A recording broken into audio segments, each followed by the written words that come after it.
Quilombo de Val recebe hoje Ricardo Caldeira, morador de São Sebastião, filho de Maria dos Anjos, de João Batista, um artista visual. E é por isso que eu estou assim de pé hoje, porque é claro que a gente vai aproveitar a oportunidade para ver Ricardo Caldeira fazendo sua arte aqui ao vivo com a gente no Quilombo de Val. Boa tarde, Ricardo Caldeira, bem-vindo ao nosso Quilombo. Obrigado, Val, grande alegria e prazer estar aqui. Esse lugar que já recebeu e recebe pessoas tão queridas, né? E vai ser um prazer produzir essa arte junto com você e junto com todo mundo aqui que está assistindo a gente. Sim. Ricardo, eu gosto sempre de começar falando um pouco da infância, né? Da tua infância. E eu queria que você trouxesse essa história. Eu sei que você nasceu em São Sebastião? Nasci no plano piloto e depois de um tempo já fui para São Sebastião. Tem essa vivência forte, né? Que está no teu trabalho, que a gente vai falar um pouco sobre isso. Mas sua mãe, uma trabalhadora doméstica, então você a acompanhava. E como foi essa tua infância, né? Nesse fluxo entre o plano, o fora do plano, acompanhando tua mãe, vendo esse trabalho. O que ali já te fazia, já te trazia como um artista? Sim, a minha vivência é muito parecida com de tantos outros, né, jovens negros periféricos, que é ser filho de imigrantes. Minha mãe veio de Minas Gerais para cá, para Brasília, para trabalhar. Meu pai veio de Barreiras, né, da Bahia. Minha mãe de Teoflotone, meu pai de Barreiras. Eles se conheceram aqui.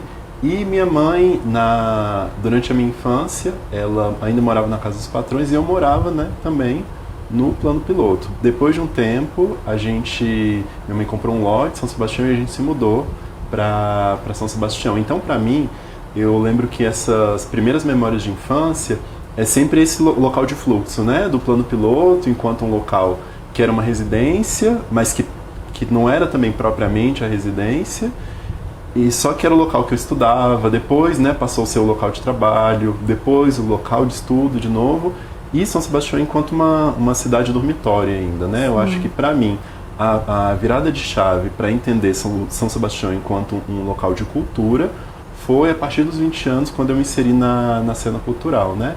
Mas eu percebo que em relação à minha infância e às artes visuais, eu acho que a formação de cursos de desenho, história em quadrinhos, né? Assim, ler histórias em quadrinhos, ler livros. Então foi um apoio que eu tive muito da minha mãe, dos meus padrinhos, da própria escola também, assim, sabe? Eu acho que isso foi muito fundamental. E também um outro ponto que, por estar na periferia, né? Essa vivência junto com as outras crianças da rua também, assim, né? De poder brincar, de poder sair durante as férias, assim, né? Eu ia para o interior de Minas, brincar com os meus primos, então a gente ia para o Rio, já era interior, né? Então a gente teve essa vivência muito, né, de estar próximo à terra, de se movimentar, de brincar, de correr. Então, eu acho que isso me trouxe uma vivência de corpo, assim, sabe, que foi muito interessante, ao mesmo tempo também que eu fui tendo outras referências, né, no sentido da escrita, do desenho. Então tudo foi se juntando, assim, né. Você falou aqui nos 20 anos, né, eu vejo que em algumas falas tuas tem sempre esse marco. O que é que aconteceu aí nos teus 20 anos? É um antes e um depois? Fala um pouco pra gente. Entendi. Então, é porque assim, mais ou menos nessa idade, eu tinha saído do ensino médio há alguns anos, assim, né? E a adolescência para mim foi um período muito complexo. Assim, a adolescência por si só ela é complexa, né? Mas no meu caso também tem a questão da minha sexualidade, né? Durante o período de adolescência, eu não entendia a minha orientação sexual, né? Enquanto homossexual ou bicha. E foi um período que eu me fechei muito, assim, até por falta de referência, né? Sim. Eu acho que o desenvolvimento do discurso sobre sexualidade e gênero teve um outro enfoque, assim, né? De uns 10, 15 anos pra cá, assim, sabe? Eu vejo isso em relação a essas novas gerações, né? Mais ou menos nessa época também foi quando eu comecei a frequentar o movimento cultural da cidade, muito como também parte do movimento Supernova, que é o coletivo que eu faço parte até hoje, mas também de outros grupos, assim, né? São Sebastião é uma cidade que tem uma efervescência cultural, de coletivos de arte, pontos de cultura, não só São Sebastião, mas também outras cidades aqui, né? Outras regiões administrativas do DF. que é muito forte também. A cena da periferia ela é muito peculiar. E também algo que foi bem marcante para mim também, foi mais ou menos nessa época, foi a minha entrada na UNB. Porque a Universidade de Brasília, para além de uma questão, para além de um local onde você vai para uma formação acadêmica formal, né, de leitura e assistir aula, mas também é um grande ponto de encontro de pessoas assim muito diferentes, entre si muito diversas, um local que propicia a pesquisa, o diálogo, a conversa, assim, né? Então, para mim, ampliou muito os horizontes, assim. A gente tem vários depoimentos desses em relação à UNB de outras pessoas que vieram aqui conversar conosco. E é isso, né? A UNB faz parte das histórias de vida de um jeito também que é um marco, geralmente, né? E nessa questão de fortalecer a identidade ou descobrir a identidade e poder ali num universo tão vasto dizer, eu posso ser isso aqui, posso me vestir, posso tanta coisa. Sim. Né? Que também não é um ambiente fácil para as diferenças, né? Que ainda são lutas que ainda estão sendo postas, mas também dá esse espaço, né? Sim, enquanto espaço institucional realmente, assim, né? Tem essa questão até de quais são os referências, enquanto, né, uma pessoa negra, mas também com matrizes indígenas, periférica, LGBT, entrar numa universidade, perceber que o conteúdo que você vai acessar lá, ele é de uma base europeia, assim, né? Só que da minha experiência, eu percebo também que por estar agregando pessoas, assim, né, de uma identidade muito identidades parecidas com a minha, esse diálogo trouxe uma formação transversal a toda essa questão institucional, assim, né? Acho que me agregou bastante. E eu vejo que tudo foi caminhando ao mesmo tempo também, assim, porque foi mais ou menos na época que eu, desses 20 anos, assim, né? Que tem também uma questão de assim, não só hormonal, né? Mas uma questão biológica também, digamos assim, né? Uma outra fase da vida, né? A saída da adolescência, que foi quando eu comecei a acessar também, né? Vários conteúdos, assim, do desenho, da dança, da cena cultural, né? Relações. E eu queria chegar nisso também. Você tem forte no teu trabalho a escrita, a dança e as artes plásticas. E você se apresenta como um artista visual. E eu fiquei pensando, qualquer pessoa talvez dissesse, sou multi-artista, desfilasse aí um monte de outros nomes, e você agrega tudo isso que você é e faz nesse termo, artista visual. Te representa? Fica faltando alguma coisa? Que artista visual você é? Entendi. Então, eu acho que tem uma questão institucional forte para mim, assim, né? Porque eu me apresento enquanto artista visual entendendo que o desenho e a pintura, nesse momento, digamos assim, é o carro-chefe da minha produção e da minha apresentação pessoal, enquanto aquilo que vai me permitir estar nos espaços, assim, né? Então, por exemplo, para mim hoje é interessante montar exposições, por exemplo, vender obras. Então eu me coloco enquanto artista visual, entendendo também que a minha escrita, o meu pensamento, a minha expressão corporal, elas são elementos que compõem um dos resultados finais, que é o desenho, que é a pintura, por exemplo, né? Eu, assim, para minha arte, de fato, essa convergência de linguagens, só que muitas vezes, assim, eu me colocar enquanto um multiartista me representa, no sentido mais subjetivo, mas enquanto um posicionamento fica um lugar um pouco vago, assim, sabe? Entendo. Questões também, né? Que eu acho que é um processo também, né? De amadurecimento pessoal, um amadurecimento coletivo também, assim, né? Que eu acho que a expressão artística, ela vai se mudando, né? Dentro de cada movimento que a gente vai vivendo, assim, coletivamente. Eu vejo que você tem um interesse também de compreender a tua arte, né? Eu já vi também você falar sobre isso. Então você faz o registro, você tem, né, esse objetivo de registrar, de ter uma memória, no que eu entendo ali que é com a função de você entender o que você está fazendo. Você acha possível Você consegue entender, se entender um pouco, teorizar sobre o que você faz? Ou como é que você faz esse caminho? Você escuta outras pessoas no livro, porque Ricardo tem um livro, o Vendaval, que a gente fala já já, tem textos, olha aí o Vendaval, tem textos de outras pessoas, né? Analisando a tua obra, a tua arte, todo esse teu caminho. Mas você consegue por você mesmo aprender, compreender, como parece que você se propõe, né? Uma referência recente para mim, assim, tem sido, para pensar o que você trouxe, né? Tem sido o Ailton Krenak, um escritor indígena, e ele traz na escrita dele, na fala dele, na vivência, né?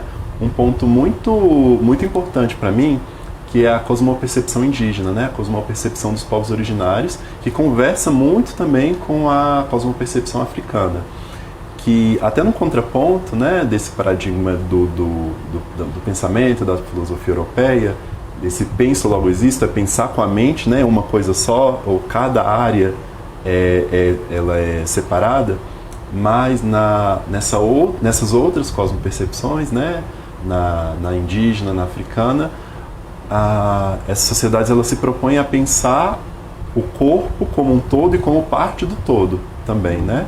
E aí no meu trabalho, na minha forma de pensar na minha vida, isso vai de um lugar também fenomenológico.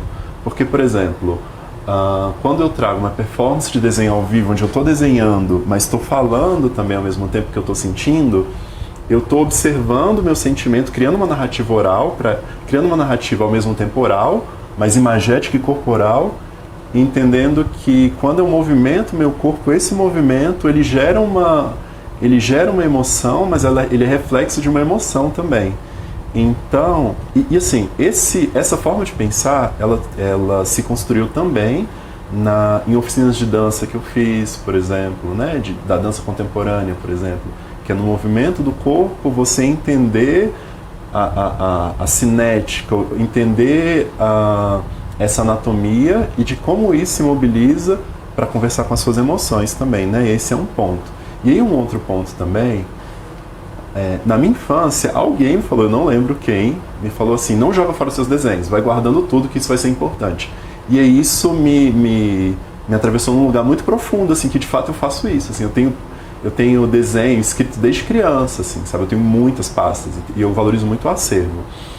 E eu entendo que a minha arte, ela tem um potencial, aliás, ela tem um potencial não, ela é uma biografia minha, enquanto pessoa, mas também no sentido mais ampliado, enquanto uma pessoa, enquanto um artista, eu sou um elemento do tempo presente e com o passar do tempo também, esse elemento ele pode ser usado para entender o contexto que a gente vive, assim, né? Então, até voltando de novo, né, pensando enquanto raça, pensando enquanto território da periferia, é entender a importância da gente valorizar tudo que a gente produz, cada objeto nosso, assim, né, nesse lugar arqueológico mesmo, pensando que o quanto que da nossa história já foi apagada e esse esforço que a gente precisa fazer, né, de uma preservação cultural.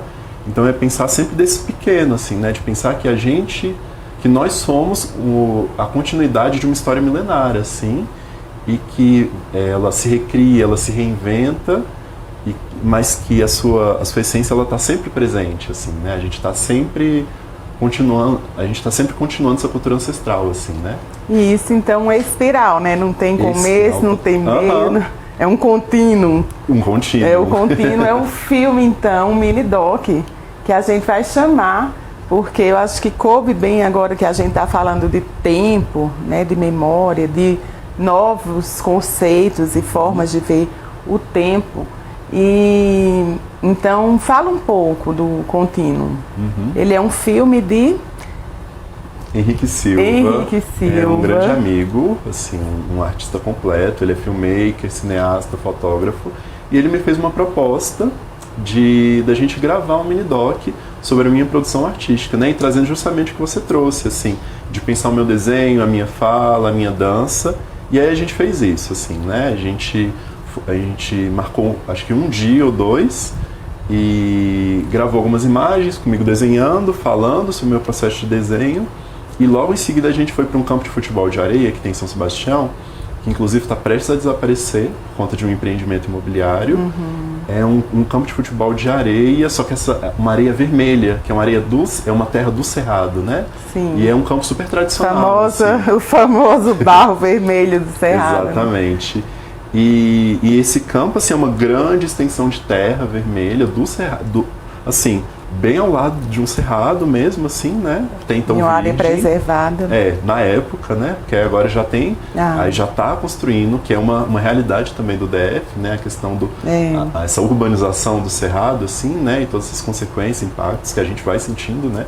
Inclusive o calor. Isso. E aí a gente foi gravar também nesse local essa dança nessa terra, e a terra ao mesmo tempo que essa terra do barro, mas a Terra enquanto parte da Terra, parte do planeta Terra, o cerrado do nosso planeta, nossa cidade, nossa casa, nosso corpo, assim, né? Então é pensar esse corpo de dentro para fora, do pequenininho, do invisível, do coração até esse mundo, assim.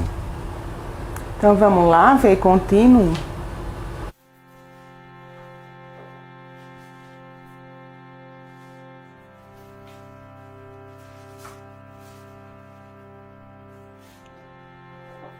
Sou Ricardo Caldeira, sou artista visual, sou morador de São Sebastião, uma cidade do interior do Distrito Federal. Eu desenvolvo um trabalho com desenho, com a dança, com a literatura, pensando a potência da narrativa negra, sexualmente diversa também, pensando esse corpo fora desse padrão hegemônico, heteronormativo, racista também, e pensando enquanto territórios da periferia e essa diversidade de periferias também. Com o meu trabalho do desenho, com o tempo, eu fui identificando diversos elementos que falam sobre as minhas raízes, sobre o meu corpo, também sobre os traços, né? O traço no desenho, mas também os traços da minha pele, do meu corpo, nariz, boca, olhos. E pensando esse corpo enquanto um contador de histórias. Quando eu desenho, eu penso muito na minha expressão corporal, numa dança, assim, né? E aí, trazendo de novo essa cosmovisão, assim, dos povos originários, o corpo, ele é parte da natureza, né? Então, o corpo enquanto esse ecossistema.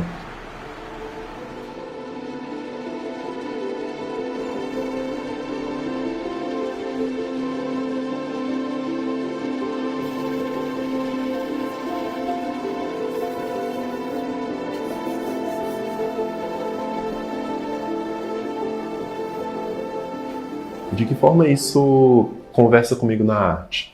É pensar no momento que eu estou dançando, que eu estou desenhando, escrevendo, é uma espécie de dança também. O momento que o meu corpo está fluindo, a partir do que eu estou sentindo, respondendo a isso, né? Como o corpo todo se articulando enquanto um ecossistema mesmo. Eu estou produzindo imagem, mas essa imagem que está sendo produzida é resultado de um sentir. E pensando também, né, que a gente é 10% racional, então esses 90% eles falam muito. E a gente vai alcançar esse nível de, digamos assim, de uma inteligência, é pelo sentir, é pelo movimentar. Então meu desenho ele é muito sobre isso. Eu desenho esse corpo dançando como reflexo do meu corpo que dança também, a partir de tudo que eu vivi com as pessoas ao meu redor e junto a gente compreendendo, né, o que é viver em diáspora, o que é dar continuidade a uma tradição que é tão rica, mas que ao mesmo tempo a gente está passando por esse genocídio, e que a arte é uma forma da gente fortalecer a nossa cultura para além do que já está dado.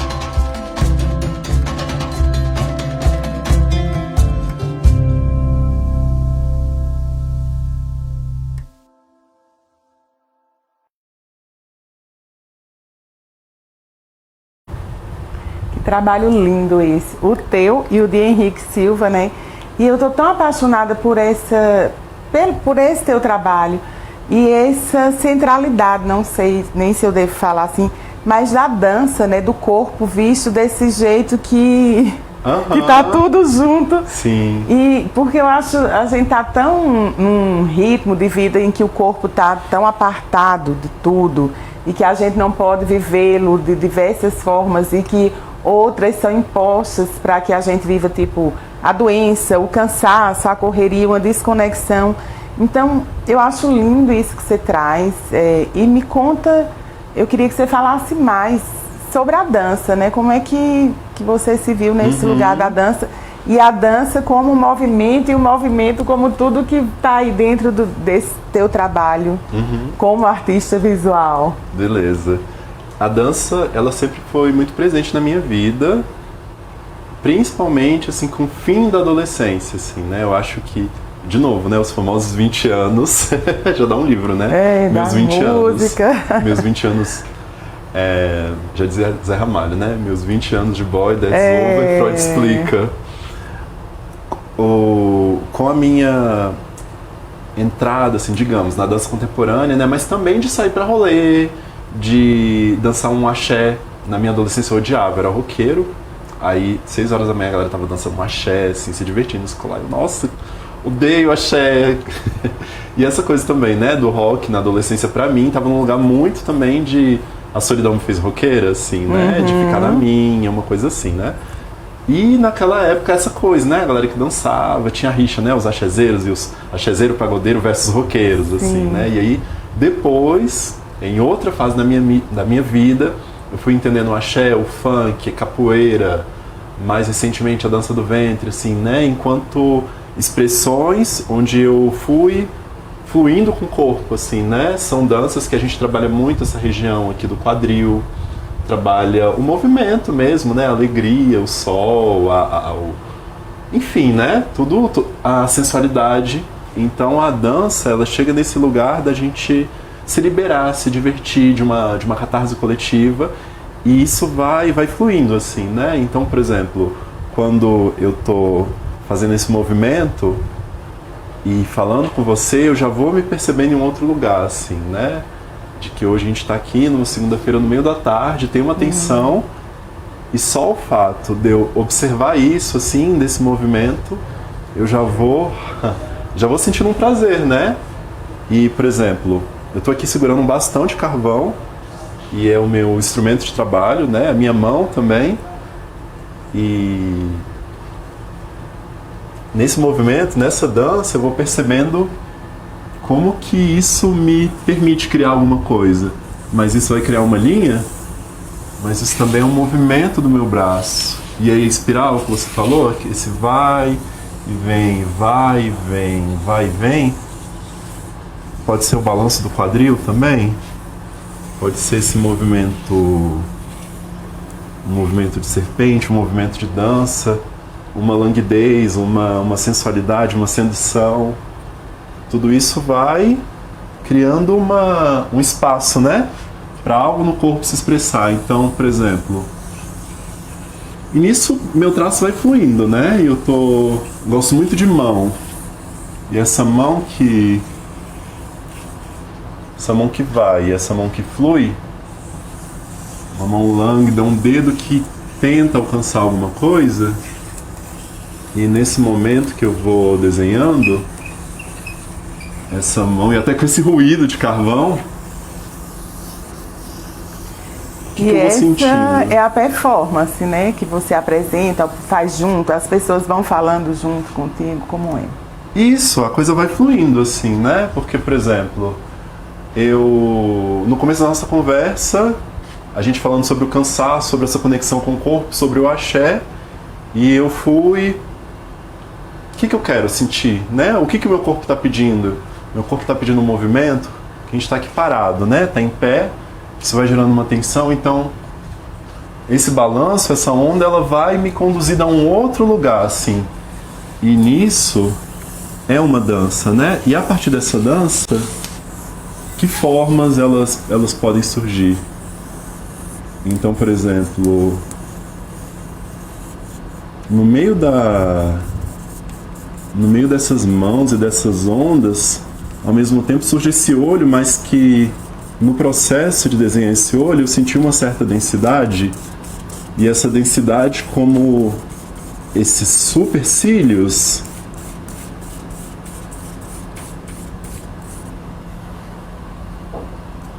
E o contraste, né? De uma mão tão lânguida, de movimentos, de ondas, e esse olho. E apesar dessa liberdade do corpo, dessa liberdade das mãos,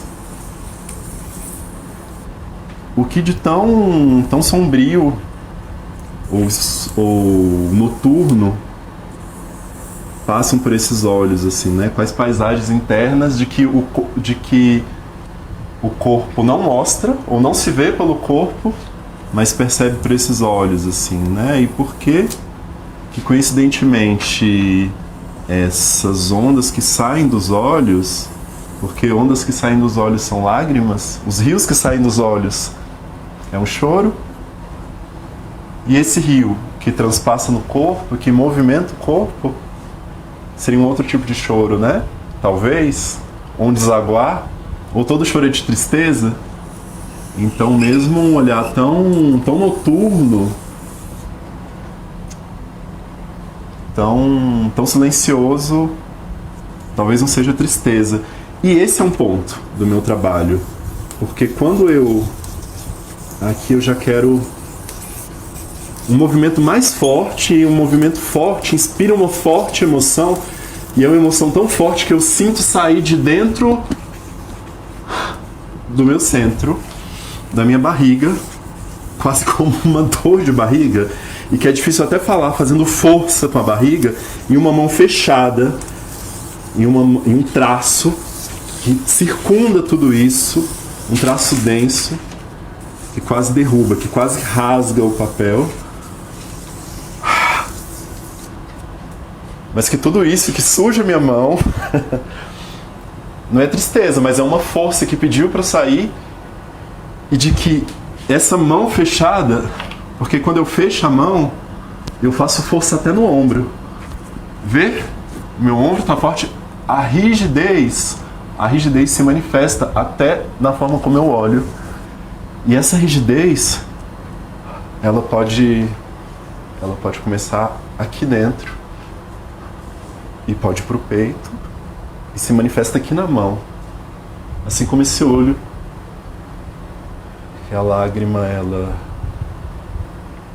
deixa fluir, e ela deságua, e desaba. E os meus ombros, que talvez até antes de chegar aqui eles estivessem tensos e cansados, nessa força que eu fiz, eles já se liberam, assim, né? Então, no meu desenho também é essa mistura, assim, né? A tristeza, a força, a fluidez, o prazer, assim como o sexo. Às vezes no sexo a gente tá assim, gritando, mas não tá sofrendo, né? Espera-se que não, né? Sim. Então é acessar a emoção.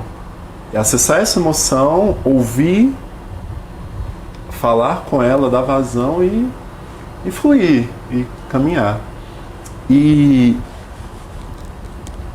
é nisso que eu falo no meu livro, assim, né? Deixa eu pegar aqui, Vendaval. A gente ficou de falar mais um pouquinho dele, né? Então aqui, a tua técnica, você usa o carvão, basicamente sempre carvão. No papel pardo, é isso? Também, mais recentemente vim para folha branca, depois de trabalhos em tela, mas eu gosto muito do papel carvo. E você usa canetinhas também, também sobre o papel? Isso, como é que você acrílica. Fala das tuas técnicas, quais são elas? Sim, eu gosto muito do desenho a carvão e a tinta acrílica. Antes eu usava guache também, mas hoje em dia eu trabalho muito com acrílica. Ela tem assim uma secagem rápida e me dá uma liberdade, assim, né, de movimento com a cor, de movimento com a tinta, porque eu entendo também a função da cor não só para preencher o espaço, mas enquanto desenhar com a cor também, né? Desenhar com um traço de cor. Porque assim como cada cor ela tem uma informação, mas esse aguado, a água, ela também tem uma mensagem muito própria, né? Sim. E Vendaval, ele está à venda, né, Ricardo? Ele tem um apanhado da tua obra, também textos também seus. Isso, Vendaval. Textos de outras pessoas, muito do teu trabalho, né, artístico. Aqui, muitas das tuas obras. Isso. Mas fala aí você sobre ele. Vendaval, o livro. E tem também Vendaval, a exposição. Isso, exatamente. E Ricardo Caldeira está em exposição em 2 lugares da cidade. Conte aí. Certo. Você quer? Vendaval, ele é uma publicação que ele traz um panorama da minha produção, assim, com as minhas desenhos e pinturas, mas também com textos que falam sobre o meu processo criativo, né? Pensando o que eu trouxe aqui nessa conversa. Sim. Que é a arte e consciência corporal, como que a imagem, tanto gravada no desenho, mas a imagem que se manifesta no corpo, ela é um reflexo da emoção, do pensamento. E complementando a minha produção, eu convidei 4 autores aqui do DF, Paulo Gomé, Cristiane Sobral, Camalho Cacheque, Tatiana Nascimento, que são autores assim que têm uma produção que eu admiro muito, que dialoga também com o meu trabalho, com o meu pensamento, com a minha vivência, com textos que trazem uma visão complementar, né, sobre a minha produção. Para quem quiser conhecer pessoalmente a minha produção também, as minhas obras, estou com uma exposição permanente no Caracas Véi, que é um ponto de cultura e gastronomia em Taguatinga. E também agora, até dia 28 de setembro, eu estou com uma exposição no Caracas, é a exposição Caldeira. E na Sorti, que é uma livraria e um espaço de lounge, cowork, fica aqui na Asa Norte.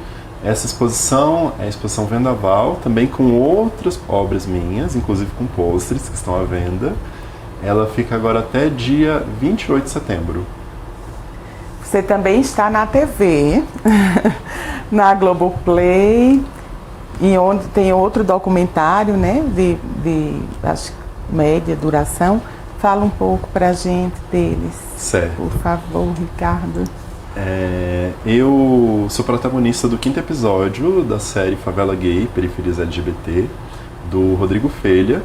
Essa série é uma série composta por 10 episódios, está na Globoplay, e fala sobre a vivência de LGBTs em todas as regiões do Brasil, assim, né? Em cidades de diferentes regiões do Brasil. E nesse episódio eu trago as minhas percepções, assim, eu trago as minhas percepções e vivências quanto uma pessoa LGBT, mas também artista, assim, né? E como que a arte, ela compõe com tudo que eu faço na minha vida, e também pensando que ser uma pessoa LGBT e periférica, para além dessa visão de senso comum, né, enquanto um local de marginalidade e sofrimento, mas é uma cultura muito própria, assim, né, a periferia e ser um LGBT é também sobre costume, sobre forma de ver o mundo, mas também sobre forma de se movimentar no mundo. E também um outro mini-doc, que é o Contínuo, que a gente acabou de ver, que está disponível no meu Instagram, Ricardo Caldeira _. Então é o Contínuo e a série na Globoplay. Isso. E eu queria saber, Ricardo, o que é que aconteceu nessa tua carreira, né, já aí você consolidado como esse artista que você é, o que te surpreende mais, que você chegou e que nunca tinha pensado nisso, ou que achou que não chegaria até aqui? Como é que você se vê, o que é que te deixa mais feliz nessa caminhada, se é que existe uma coisa que a gente possa pensar para falar, mas... Entendi. Olha, então, eu acho que hoje o dia, assim, é o dia dos meus 20 anos, né? Celebração dos meus 20 anos. Que foi, assim, mais ou menos nessa época, eu entendi que ser artista visual é uma possibilidade profissional, assim, não só pessoal, mas uma possibilidade profissional também. Eu acho que esse momento de amadurecimento da minha vida foi um ponto de virada para eu entender que sim, eu posso ser artista visual, isso pode ser uma fonte de renda, um modo de vida para mim, né? E eu acho que a partir desse ponto, eu entendo a minha arte como um investimento, assim, né? Tudo que eu faço sobre a minha arte eu vejo como um investimento mesmo, né? Que eu vou colhendo, assim, a curto, médio, mas também longo prazo, né? E aí, de novo, trazendo, assim, né? A minha pessoa, enquanto uma pessoa negra, enquanto uma pessoa de periferia, LGBT, que é essa existência fora do padrão hegemônico, né? Quando a gente pensa assim, as galerias de arte, os espaços institucionais, é o corpo branco, né? É o corpo Sim. que mora no centro. Então, para a gente estar nesses locais, investir, né, enquanto um profissional dessa área, é entender que a gente vai fazendo muito por nós mesmos, assim, né? Eu acho que um ponto que para mim assim é muito fundamental é entender que enquanto artista eu tenho uma carreira solo, mas para que esse projeto seja possível, assim, né, me pensar enquanto artista, enquanto um projeto, é graças a toda uma rede de apoio familiar, de amigos, de coletivos culturais, assim, né? Então quando a gente vê um artista que desponta e a gente vai olhar a trajetória desse artista, ele não, assim, ele de forma alguma está sozinho, assim, né? Ele é fruto de toda uma cena cultural, de toda uma comunidade, sobretudo. Eu sou porque nós somos, né? Exatamente. Ricardo, onde você pode ser encontrado? Fala teus endereços nas redes sociais.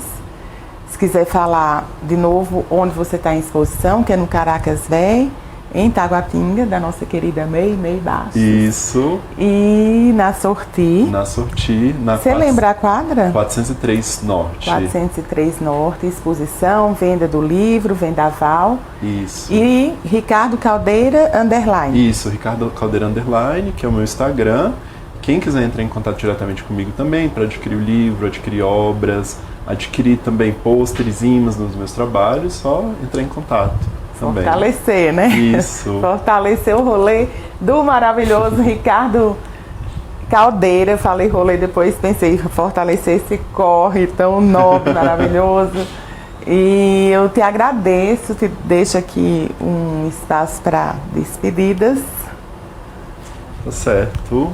Primeiramente, muito obrigado, Val. É um grande prazer estar aqui. Eu amei essa conversa, assim, a gente... Porque é isso, né? Eu acho que a gente está nesse espaço de entrevista, mas é um espaço também de construir junto, assim, né? Eu acho que perguntar é também responder no sentido de propiciar novas formas de pensar e ampliar, né, o alcance da minha fala, ampliar esse diálogo, eu acho que é muito importante. Agradeço também a todas as pessoas que estão nos assistindo e que estão construindo, assim, né? Porque assistir, o olhar é também transformar, é também contribuir, assim, né? Inspirar, então, né? Inspirar. Então eu acho que nós somos assim, uma grande rede de movimento. Então, Ricardo Caldeira, te agradeço demais, muito feliz essa tarde hoje, essa entrevista, poder ter você aqui fazendo o teu trabalho, a tua performance, falando de forma tão inspiradora como a gente acabou de dizer, para as pessoas que assistem ao Quilombo de Val. Então agradeço a TV comunitária, a TV Com do DF, e até o nosso próximo Quilombo de Val.